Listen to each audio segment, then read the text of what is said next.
हर हर महादेव। नमस्कार, स्वागत है आपका मेरे चैनल पर। आज मैं आपको पूर्णिमा व्रत की कथा सुनाऊंगी। तो चलिए सुनते हैं पूर्णिमा व्रत कथा। द्वापर युग में एक बार यशोदा जी ने कृष्ण से कहा, हे कृष्ण, तुम संपूर्ण विश्व के उत्पादक, पोषक तथा संहारक हो। मुझे कोई ऐसा व्रत बताओ जो सभी मनोरथों को पूर्ण करने वाला हो। श्री कृष्ण ने कहा, हे माता, सौभाग्य की प्राप्ति के लिए मैं तुम्हें पूर्णिमा व्रत बतलाता हूँ। इसे 32 पूर्णिमाओं तक करना चाहिए। इसके करने से संपत्ति एवं सौभाग्य की वृद्धि होती है। यशोदा जी ने पूछा कि इस व्रत को मृत्युलोक में किसने किया था? श्री कृष्ण जी ने कहा, कातिका नामक नगरी में चंद्रहास नामक राजा राज्य करता था। उसी नगर में धनेश्वर नामक एक ब्राह्मण रहता था। उसकी पत्नी रूपवती और बहुत ही सुशीला थी। उस ब्राह्मण को कोई संतान न रहने से वह बहुत दुखी रहता था। एक बार उस नगर में एक तपस्वी योगी आया और वह वहाँ उस ब्राह्मण के घर के अतिरिक्त सभी घरों से भिक्षा लेकर निवास करने लगा। इन सब बातों की जानकारी धनेश्वर को हो गई। अपना अपमान समझकर वह उस तपस्वी के पास जाकर बोला, हे महात्मन, आप सभी घरों से भिक्षा लेते हैं किंतु मेरे घर से नहीं, इसका क्या कारण है? उस योगी ने कहा, निसंतान व्यक्ति की भिक्षा दूषित होती है, इसलिए उस अन्न को ग्रहण करने से व्यक्ति पतित हो जाता है। योगी की बात से धनेश्वर अत्यंत दुखी होकर उनके पैरों पर गिर पड़ा और बोला, महाराज, आप सर्वज्ञ हैं, मुझे पुत्र प्राप्ति का उपाय बतलाइए। धनेश्वर की प्रार्थना सुनकर योगी ने कहा, तुम चंडी की आराधना करो, तुम्हारी कामना पूर्ण होगी। धनेश्वर ने घर आकर सारा वृतांत अपनी पत्नी को सुनाया और स्वयं तपस्या करने के लिए वन में चला गया। वन में उपवास पूर्वक उसने चंडी की आराधना की। भगवती ने उसे 16वें दिन स्वप्न दिया, धनेश्वर, तुम्हें पुत्र होगा, परंतु 16 वर्ष की आयु में ही उसकी मृत्यु हो जाएगी। यदि तुम अपनी पत्नी के सहित 32 पूर्णिमाओं का व्रत करोगे तो वह दीर्घायु हो जाएगा। तुम अपनी शक्ति के अनुसार आटे का दीपक जलाकर शिव जी की पूजा 32 पूर्णिमाओं तक करना। प्रातःकाल इस स्थान के पास ही तुम्हें एक आम का वृक्ष दिखाई पड़ेगा। तुम उस पर चढ़कर एक फल तोड़ लाना और शीघ्र ही अपने घर को चले आना। अपनी पत्नी से कहना कि वह उस फल को ऋतु स्नान के पश्चात खा ले। ऐसा करने से शिव जी की कृपा से वह गर्भवती हो जाएगी। इतना कहकर देवी अंतर्ध्यान हो गई। प्रातःकाल उठने पर ब्राह्मण ने निकट में ही एक आम का वृक्ष देखा। उस पेड़ में आम के अत्यंत सुंदर फल लगे हुए थे। ब्राह्मण ने उस वृक्ष पर चढ़ने का प्रयास किया, परंतु वह सफल न हो सका। अंत में वह गणेश जी की स्तुति करने लगा, हे विघ्न विनाशक, आप मुझ में इतनी शक्ति दें कि मैं अपना मनोरथ सिद्ध कर सकूं। गणेश जी की कृपा से वह वृक्ष पर चढ़ गया। उसने उस वृक्ष पर एक सुंदर फल देखा और उसे ही वरदानी फल समझकर तोड़ लिया। घर लौटकर उसने अपनी पत्नी को वह फल दे दिया। फल खाने के परिणाम स्वरूप वह गर्भिणी हुई और उसे एक अत्यंत सुंदर पुत्र हुआ। उस पुत्र का नाम देवदास रखा गया। वह बालक शुक्ल पक्ष के चंद्रमा के समान दिनों दिन बढ़ने लगा।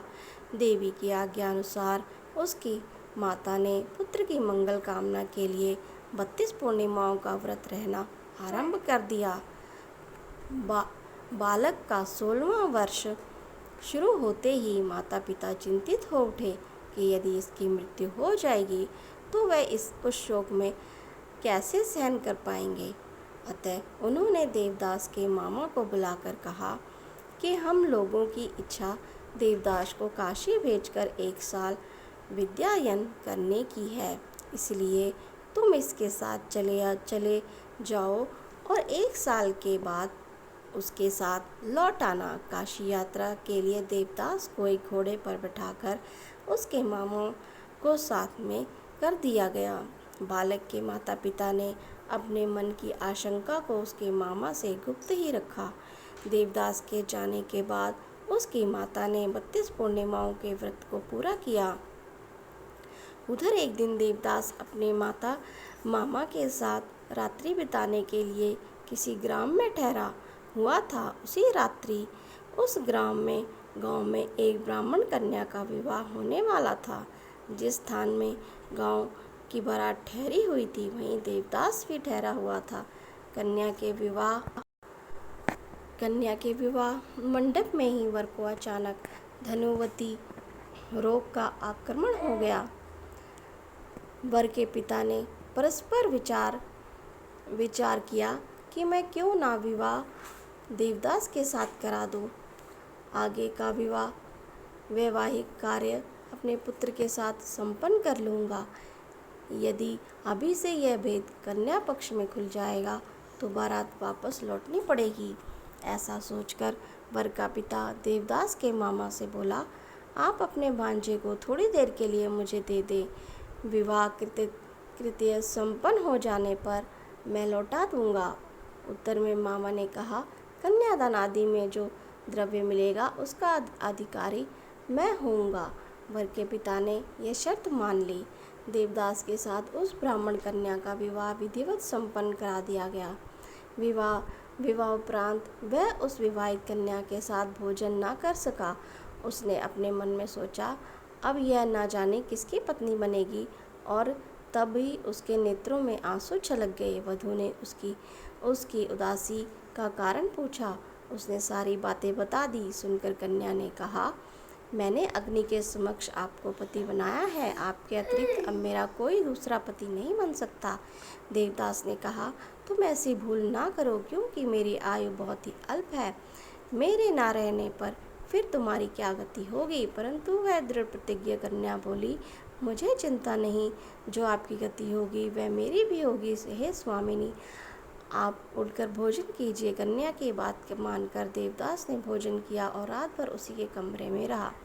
प्रातःकाल देवदास ने 3 नगों से निर्मित एक अंगूठी और रुमाल अपनी पत्नी को दिया और उससे बोला, इसे तुम मेरी निशानी जानकर अपने पास रखना, और मेरे जीवन मरण का हाल जानने के लिए तुम एक पुष्प वाटिका बनाओ। उसमें सुगंधित नव मल्लिका लगाकर प्रतिदिन सिंचन करो। जिस दिन मेरा शरीरांत हो जाएगा उस दिन ये फूल सूख जाएंगे। पुष्पों के हरे भरे होने पर जीवन का प्रतीक समझना। इस प्रकार समझाकर वह चला गया। प्रातःकाल होते ही वर पक्ष के लोग बाजे बजाते हुए कन्या के घर आए। बारातियों को देखकर कन्या ने अपने पिता से कहा, यह मेरा पति नहीं है। यदि यह वरात्रि में मिले आभूषणों आदि को दिखावे और मेरे साथ हुए गुप्त बातों को बतावे तो मैं इसे प्रामाणिक समझिए, अन्यथा यह बनावटी है। कन्या के पिता ने वर को बुलाकर उससे कन्या की बातें पूछी गई, परंतु उसने उससे अपनी अज्ञानता प्रकट की।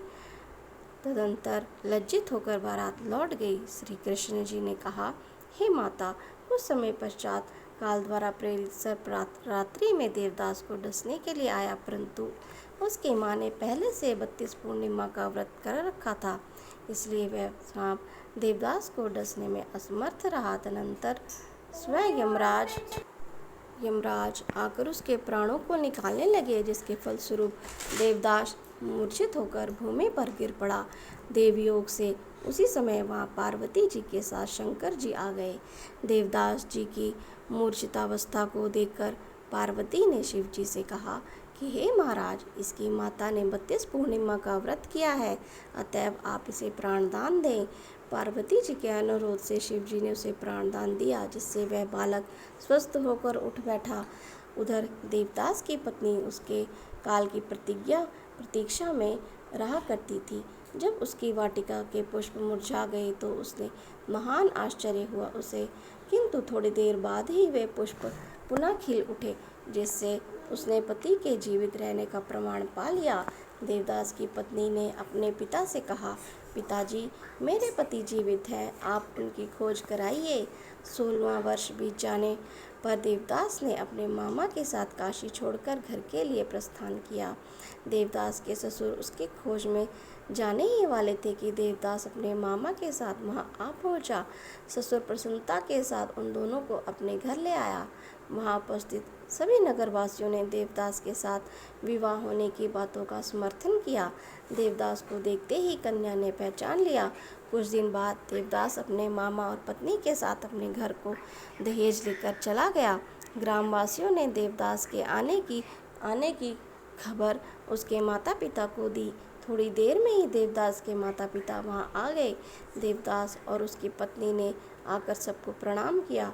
माता पिता ने पुत्र वधू को हृदय से लगा लिया। धनेश्वर ने बहुत बड़ा उत्सव किया और ब्राह्मणों को दान दक्षिणा देकर संतुष्ट किया।